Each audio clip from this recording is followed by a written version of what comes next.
இங்க எதுக்கு வந்த பொடி பையல? போ இங்க இருந்து. எனக்கு தொல்லை பிடிச்சவனா இருக்கு. இவன் வந்தாலே பிரச்சனை தான். சரியான தருதல.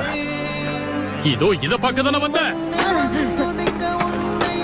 சீக்கிரம் எடுத்துட்டீங்கிறது ஓடி போயிடு. திரும்பவும் இந்த பக்கம் வராத. எல்லாரும் சொல்றாங்களே அந்த பையன் இவன் தானா? எந்த பையன்? அந்த பையனே தான். திரும்பவும் அதே பார்வை.